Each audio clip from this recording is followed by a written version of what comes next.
Ya me acompaña esta noche el exsecretario de Economía de México, consultor en esta negociación para el sector privado, Ildefonso Guajardo. Ildefonso, qué gusto saludarte, mucho por preguntarte la verdad.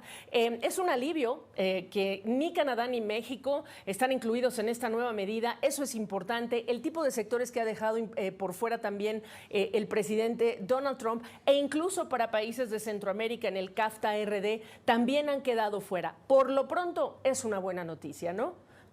Yo creo que la mejor noticia, Gaby, para todo el mundo y para los socios comerciales de América del Norte, es que en Estados Unidos todavía podemos confiar en el equilibrio de poderes, en el justo balance de que la Suprema Corte, independientemente de algunos de ellos haber sido nominados por Donald Trump, votaron en la dirección correcta de establecer un equilibrio de poderes, de decirle al presidente Trump que se excedió en su autoridad en una responsabilidad exclusiva del Congreso. Yo creo que esa señal es una señal muy positiva para los mercados y para el fortalecimiento de la posición de Canadá y México frente a la revisión del TEMEC. Ese yo creo que es la gran ganancia del día. Ahora, si vas al Sí. detalle, ya estábamos excluidos México y Canadá del IEPA, que fue el que fue definido como ilegal. Lamentablemente lo que más le pega a México no es el IEPA, lo que más le pega son los aranceles por la 232, como bien lo dijo LeBlanc, donde está ya teniendo efectos devastadores en la industria automotriz y en la industria de autopartes y en la industria del acero. O sea, si tú observas las cifras del empleo en México, ya se empieza a ver los efectos desfavorables de esos aranceles ilegales impuestos por Donald Trump. Ahí la cifra de impacto, 30% de lo que exportamos bajo las reglas del TEMEC está siendo impactado. O sea, solo el 70% se salva de algún tipo de arancel. Y eso pues es muy peligroso para la economía mexicana porque uno de los sectores más importantes, como tú sabes, es el automotriz. Ahora, sin embargo, esta es una Y buena esto, noticia. Si te escucho. ajá, adelante, perdona.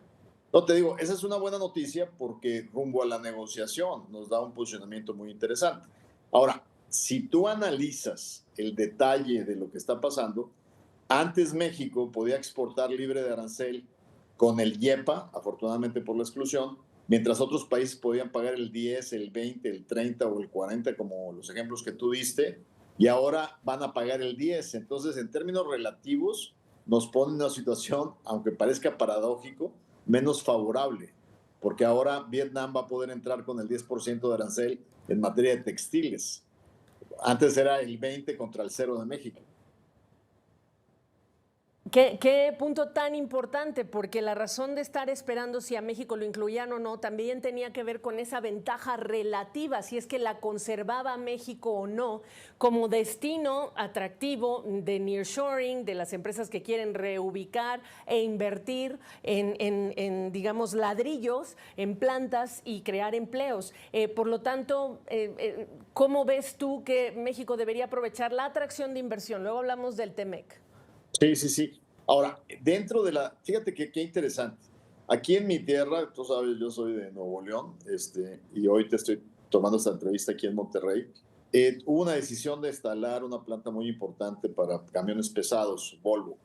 Pues tan pronto como lo inauguramos es cuando Donald Trump incluye en la 232 aranceles contra camiones, tractocamiones, camiones pesados. Preguntándole a uno de los ejecutivos de Volvo, oiga, pues acaba de usted anunciar una inversión muy importante aquí en México. Me contesta, pues mira, nosotros invertimos para los próximos 20, 30 años y Donald Trump no va a estar ahí. Mira, contundente, no va a estar ahí, pero los siguientes, ¿qué son? Los siguientes años, por lo menos 4 años, es de muchísima incertidumbre. Preguntarte a Pero ti, el mensaje es que ellos Ildefonso, que tú invierten para sabes. largo plazo. Invierten para largo plazo. Claro, Y ahí, me queda clarísimo que es mirar a largo plazo.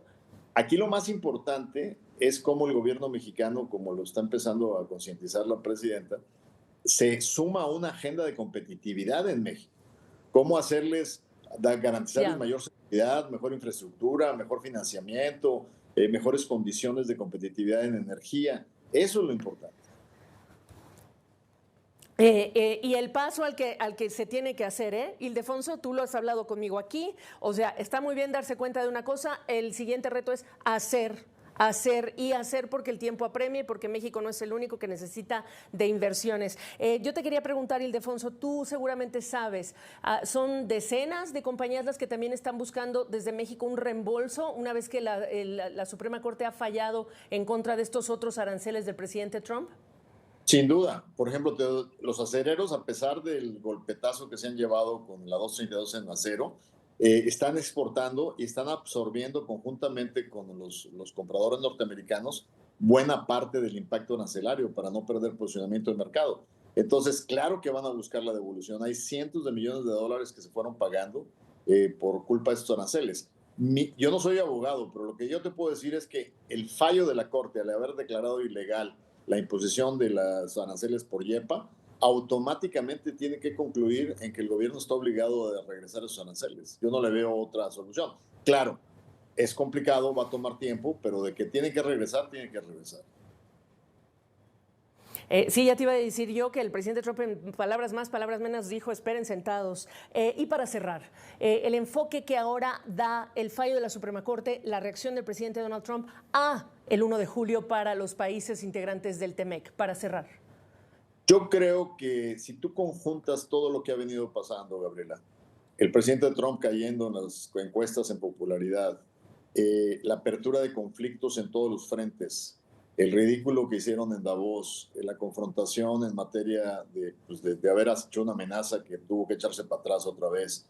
Todos los elementos se conjuntan para generar condiciones para que México y Canadá fortalezcan su posición de negociación. Creo que es un momento importante para que México no siga diciendo que tiene la sangre fría, pero que tenga más bien una estrategia de cómo sentarse a la mesa de negociación. Vamos a hablar del tema. Me acompaña Kenneth Smith Ramos, economista, ex jefe de la negociación técnica para el TEMEC. Kenneth, ¿cómo estás? Un gusto saludarte. Primero, lo que me interesa de ti antes de hablar de México, porque este es un tema global, es en qué tipo de caos ves inmerso al mundo a partir del fallo y lo que todavía falta por definir de lo que serían las nuevas reglas en materia comercial. Bienvenido. Muchísimas gracias, Gaby, por la invitación. Mira, yo te diría que es una muy buena noticia el fallo de la Suprema Corte. Es bueno para el comercio internacional en general. Sí le quita al presidente Trump un pilar de su política comercial, arancelaria, que le permitía de la noche a la mañana manipular los aranceles. Ese es el tema importante que hay que entender.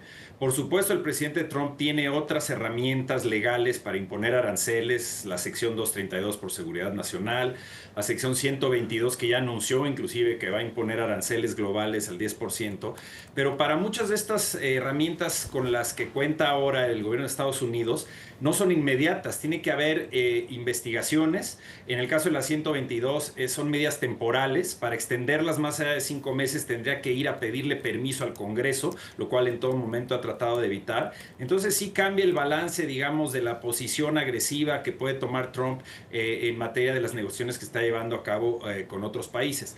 Hay que ver la letra chiquita de cómo queda la orden ejecutiva que va a implementar estas nuevas aranceles de 10% global y ver, y eso es muy importante para México y también para Canadá, que se mantenga la exclusión que utilizó Trump en las aranceles de AIPA, es decir, excluir del arancel a todos los productos mexicanos de exportación que cumplan con la regla de origen del tratado.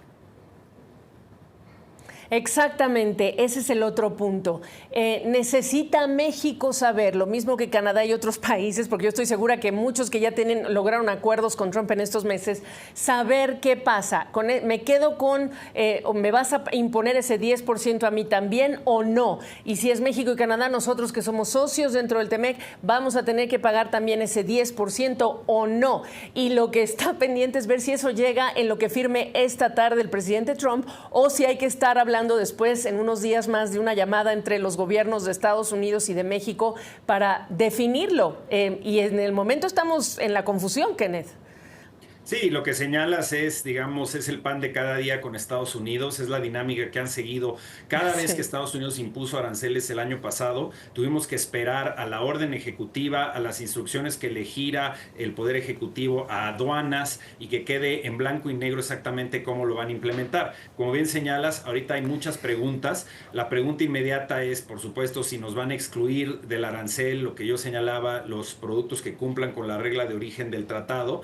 Pero también, de cierta manera, ver si estos aranceles de 10% se añaden a los aranceles ya existentes, por ejemplo, en el sector automotriz o las medidas de acero y aluminio. Lo que hizo el año pasado Estados Unidos para evitar un golpe mayor a su economía es no hacer lo que le llaman stacking, es decir, que los diferentes componentes arancelarios no se acumularan, porque de lo contrario el sector automotriz estaría pagando 80 o 90% de arancel. Entonces, todo eso se tiene que definir en los próximos días. Y también hay un impacto muy importante. ¿Qué van a hacer los demás países que en este momento están negociando acuerdos bilaterales con Estados Unidos y que tenían la pistola en la cabeza por las aranceles de AIPA, justamente? Digo, todos los países han decidido negociar con Estados Unidos justamente porque saben que aunque se vayan los aranceles de AIPA, tiene otras herramientas el presidente Trump que ya está empezando a implementar y con las que va a seguir seguramente multiplicando, por ejemplo, el número de investigaciones en diversos sectores en materia de seguridad nacional. Entonces, los aranceles no se van por completo,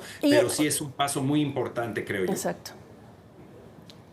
Y como tú decías, Kenneth, al principio de esta conversación, puede tener muchas herramientas, pero los tiempos para esos procesos y las respuestas para estos procesos, digamos, de reacción de quienes se vean afectados en ese nuevo ambiente de aranceles, también va a generar muchísimo caos, mucha burocracia, mucha lentitud e incertidumbre, es lo que se puede prever. Ahora, Kenneth, antes de hablar del TEMEC, que es muy importante, tú estás enterado, consciente de cuántas empresas en México han pedido también reembolso. No tenemos un número exacto, pero definitivamente si tú ves el universo de lo que ha recaudado Estados Unidos de todo el mundo, se habla de cantidades que rebasan los 175,000 millones de dólares, que hay que siempre recalcar el hecho que esto es un impuesto al consumo en Estados Unidos. Quienes pagan los aranceles son los importadores y los consumidores estadounidenses, y obviamente hay una afectación a las empresas exportadoras también, en el caso de México. No hay un número exacto, digamos, de empresas que vayan allá a solicitar o que hayan ya solicitado reembolso, pero seguramente, como el propio presidente Trump lo señaló, esto va a llevar a muchos litigios que pueden tomar mucho tiempo y es un reto muy importante para la administración Trump. Mi primera pregunta sería si va a acatar el fallo de la Suprema Corte, y dos, ¿cómo le van a hacer para empezar a reembolsar estas cantidades que, como tú señalabas, estado por estado en Estados Unidos estamos hablando de miles y miles de millones de dólares? Y esa es la exigencia de muchas organizaciones gremiales el día de hoy ya del US Chamber of Commerce, que lo hagan rápido, expedito, que tiene cómo hacerlo el gobierno estadounidense, y Trump dice, pues espérense sentados. Ahora sí, en el TEMEC, julio 1, los 3 países miembros tienen que decidir si se van por 10 años de extensión o si nos estamos yendo a revisiones anuales. Este fallo y la reacción del presidente Trump, ¿qué te hacen pensar a ti que puede cambiar o generar mayor presión para Canadá y México? Mira, afortunadamente, como lo señaló el secretario de Economía el día de hoy, ya la gran mayoría de los productos que exportamos a Estados Unidos entran libre de arancel porque cumplen con la regla de origen. Entonces, sí hay un beneficio para aquellos productos que seguían exportando y estaban sujetos a este arancel del 25%, va a haber un beneficio ahí.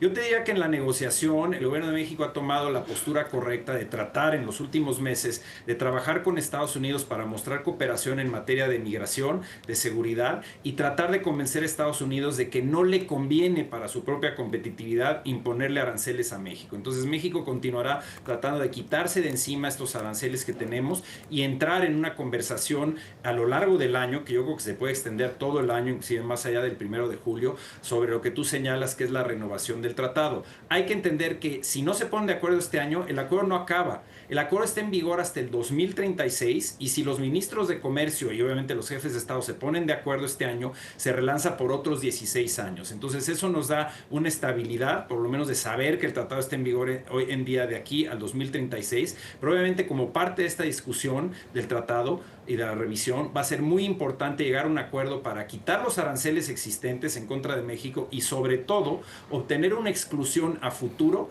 de que México sea excluido de aranceles futuros en materia de seguridad nacional, porque si no te quedas con la espada de Damocles en la cabeza independientemente de lo que hayas negociado en el tratado.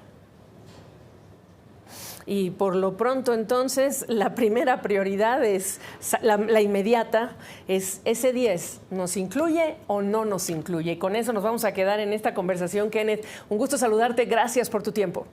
Como siempre, muchas gracias, Gaby, estoy a tus órdenes. Gracias. El análisis del fallo de la Corte Suprema de hoy, que le quitó a Trump la herramienta que estaba utilizando, no solo a nivel económico, sino también a nivel político, porque su amenaza a los diferentes gobiernos era que si no hacían lo que él decía, les imponía aranceles. Vamos a hablar ahora sobre este fallo con Andrés Flores. Él es abogado y analista.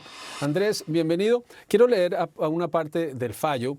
Dice el magistrado Roberts en su decisión, dice, el Congreso tendrá el poder, citando la Constitución, para imponer y cobrar impuestos, además de todo tipo de cargo. Dice, los redactores de la Constitución reconocieron la importancia única de este poder de imponer impuestos, un poder que de manera muy clara incluye el poder de imponer aranceles. Esa es una cita de Gibbons y Ogden. Luego dice, y le dieron al Congreso, solo al Congreso, acceso al bolsillo de la gente, citando los papeles federalistas, el número 48 de James Madison. Termina diciendo, los redactores de la Constitución no le dieron ninguna parte del poder de imponer impuestos a la rama ejecutiva. El Tribunal Supremo le está diciendo a Trump, usted no tiene esta autoridad, abusó de esta autoridad. Así es, Juan Carlos. Yo creo que la decisión de la Corte Suprema de Justicia deja clarísimo que quien tiene competencia para establecer impuestos, y eso incluye los aranceles, es el Congreso. No taxation without representation. No tiene el poder el presidente de los Estados Unidos de poner impuestos o aranceles. Eso reside únicamente en el Congreso. Y creo que aquí se reafirma una tesis de la Corte que había sido usada en un caso muy famoso anterior, que fue el caso donde el presidente Biden perdonó los créditos de los estudiantes. Y esa tesis es que nunca se puede entender de forma implícita que el presidente de Estados Unidos o el Ejecutivo tiene poderes cuando la ley no dice específicamente que los tiene. No existen poderes implícitos en asuntos económicos mayores. Este es un asunto económico mayor. Esa ley que citó el presidente Trump para efectos de poner aranceles no dice en ninguna parte que la presidencia tiene la capacidad de poner aranceles. No se pueden entender de manera implícita esos poderes. Esos poderes residen en el Congreso y el Congreso solamente se los da al Ejecutivo cuando lo hace de forma explícita. Y acá cuando uno ve lo que ha sido esta segunda presidencia de Trump, tenía un poder absoluto para utilizar los aranceles como un arma en la política exterior, no solo económica. Pero ahora, acudiendo a la ley de poderes de la ley comercial de 1974, puede imponer los aranceles por 5 meses, pero el Congreso le debe aprobar. Es decir, le debilitaron, le redujeron al poder. ¿Cómo crees que se percibe esto por fuera de Estados Unidos, que Trump pase de tener un poder total a un poder limitado? Pues yo creo que es bien leído, sobre todo porque deja clarísimo que el presidente de Estados Unidos no puede tomar decisiones de manera unilateral basándose en leyes que no le dan facultades explícitas. Yo creo que lo que pasó con esta decisión de Trump es que afectó muchísimo el principio de predictibilidad de los negocios, y lo que hace esta decisión de la Corte es volver a la predictibilidad. Así que creo que se va a leer bien. Creo que la gente va a entender que hay separación de poderes en los Estados Unidos, que el Congreso pues tiene unos poderes que no puede abrogarse el presidente de Estados Unidos por sí y ante sí. Así que creo que va a ser bien leído por todo el mundo. Y acá destacar, hay una separación de poderes que está establecida en la Constitución. Está en Estados Unidos, está el legislativo, el Congreso, el ejecutivo, la presidencia y el judicial, la Corte. John Roberts, presidente de la rama judicial. El Congreso no ha ejercido este papel y hasta ahora la Corte le ha dado muchas victorias a Trump, pero hoy los calificó a los magistrados que votaron en contra, especialmente a los que él designó como traidores, como una desgracia. Está claro que aún en medio de esta situación tensa con un gobierno de tanto poder como el de Trump, esa separación de poderes se mantiene. Sí, yo creo que esta decisión sí que muestra la separación de poderes en los Estados Unidos, porque pone muy en claro que quien tiene la facultad de poner impuestos, y eso incluye aranceles, es el Congreso. Y también deja clarísimo que el presidente está controlado por la rama judicial. Luego hay separación plena de poderes, Congreso, Ejecutivo, Judicial, y esta decisión pone eso clarísimo. Y ese creo que es un gran mensaje también para los Estados Unidos y para el mundo en general. Nadie en ninguna parte del mundo, cuando hay una democracia, es hiperpoderoso. Hay tres ramas del poder y todas tienen que colaborar recíprocamente. Y esto ya es a nivel político. Se viene el discurso del Estado de la Unión, que es el primero de su segundo mandato, porque el primer año no es Estado de la Unión, porque todavía no ha hecho nada para mostrar. Yo estaba convencido porque la Corte Suprema tiene presentación de argumentos el martes, que es el día del Estado de la Unión, el miércoles es el último día, que se iban a esperar a después, y eso obviamente no ocurrió. El discurso que veremos el martes del Estado de la Unión va a ser muy diferente a lo que seguramente tenía preparado Trump para presentar. Sin duda alguna, Juan Carlos. Creo que después de esta decisión, el presidente Trump está reescribiendo el discurso y seguramente va a hacer referencia a esto, entre otras cosas porque se cae una de las patas de la mesa de su política exterior y es el uso de los aranceles.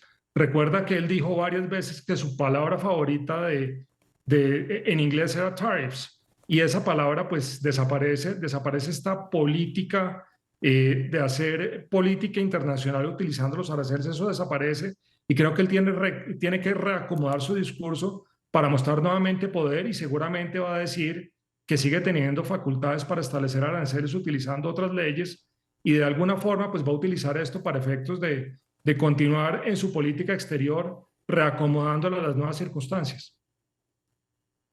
Pues el presidente Trump perdió su poder ilimitado porque los aranceles los había usado de esa manera para amenazar gobiernos. Él dijo que resolvió 8 o 9 guerras, una cifra que repite pero que no tiene sustento y que es parte de su mensaje. Hoy le tocó empezar a recalibrar ese mensaje. Seguimos con el análisis. Ahora nos acompaña el profesor Arturo López Levy desde Georgia. Muchas gracias, Arturo, por estar nuevamente en Directo USA. Si fuéramos a hablar en términos coloquiales, podríamos decir que la Corte Suprema le dijo al presidente Trump, ubícate. Yo creo que eso es lo que ha pasado, Juan Carlos. Hay una decisión que es con una mayoría clara y que cruza las líneas partidistas. Es importante decir que los jueces son jueces a título personal, ya pueden serlo con buen comportamiento, por lo cual no es tan bueno decir esto de que los jueces demócratas y los jueces republicanos, basados en quién los nombró, pero la Corte ha invalidado la mayoría de los aranceles impuestos por el presidente Trump bajo la ley, se llama la Ley de Poderes Económicos de Emergencia Internacional, diciendo en una cosa muy inusual, porque la Corte tiende a darle bastante latitud al presidente en política exterior y en interpretación de la ley, pero la decisión sostiene claramente que la ley no lo autoriza a imponer tarifas generales unilateralmente, porque esto es un impuesto y es una función del Congreso. Para alguien como Trump, a quien no le gusta perder, él ha sido claro, es algo que le molesta personalmente. Le han quitado el garrote que tenía para política exterior, no solo para política económica, y lo han puesto en manos del Congreso, que es otro de los 3 poderes. Es decir, aquí le están diciendo la presidencia no es todopoderosa, usted tiene que irse por su carril, trabajar con el Congreso en lo que le compete al Congreso, y la rama judicial va a seguir por su mismo camino. Está haciendo lo que no ha hecho el Congreso. Exactamente, pero tú has tocado un tema que es neurálgico al funcionamiento de la República. Recordemos que Benjamin Franklin contestó cuando le preguntaron qué tipo de gobierno nos han dado. Él dijo, una república si la pueden mantener viva. Y es la idea de la separación de poderes. Y aquí hay una doctrina que se ha ido desarrollando, que es la doctrina de no delegación. Y ya a esta ley se le había introducido un cambio importante porque la Corte había eliminado la idea de un veto legislativo. Entonces, dentro de este contexto se le dice al presidente, usted no tiene poderes omnímodos. En Estados Unidos hay separación de poderes y usted no puede declarar una emergencia a cualquier cosa. Un tuit del presidente Petro es respondido por Trump lanzando una escalada de aranceles. Una discusión con el presidente de Brasil por una condena de la Corte a Bolsonaro, él le responde atribuyéndose poderes de poner impuestos que son del Congreso y que eran muy narrow, muy estrechamente definidos en términos de una emergencia. Una emergencia es algo que no se podía prever y que tiene un impacto de una amenaza inusual y extraordinaria en los Estados Unidos. No es el caso y yo creo que si a alguien le podían hacer esto, como tú dices, que a él no le gusta perder y asume que él tiene poderes más allá de los que tiene, si a alguien la Corte alguna vez le pudo decir no en esto, fue a Trump, porque hasta ahora se llevó todas las luces rojas. Repasemos lo que ha ocurrido hoy. El presidente Trump ha reaccionado al fallo de la Corte Suprema que anuló los aranceles que impuso de manera unilateral por diferentes porcentajes a muchos países en el mundo. Lo que dice la Corte Suprema es que no tiene el poder para imponerlos, porque el poder de imponer aranceles le corresponde al Congreso. ¿Qué significa eso? Vean ustedes, por ejemplo, lo que han subido los juguetes, los muebles y las camas, o el café. 18% es el aumento del precio por los aranceles que está pagando. Pues a partir de ahora todos esos productos tendrán un arancel de solo el 10%. En el caso del café puede bajar del 40% al 10%. Habrá una reducción importante. Veamos ese cambio cómo puede impactar. Por ejemplo, Brasil, 40% de arancel al café, baja al 10%. México y Canadá, que pagan aranceles del 25 y 35% por productos que no están dentro del Tratado de Libre Comercio, baja al 10%. Vietnam, a quien le impuso tras negociar un arancel del 20% a los zapatos y la ropa, pasará del 20% al 10%, es decir, se reducirá el precio de esos aranceles. Lo que no queda claro es qué va a pasar con esos casi 200.000 millones de dólares que recaudó el gobierno por aranceles el año pasado. La Corte Suprema no resolvió ese tema, pero si usted vive en Estados Unidos y si ha pagado más por sus productos, no le van a devolver su dinero. Si llegan a devolver el dinero, será a los importadores que pagaron los aranceles.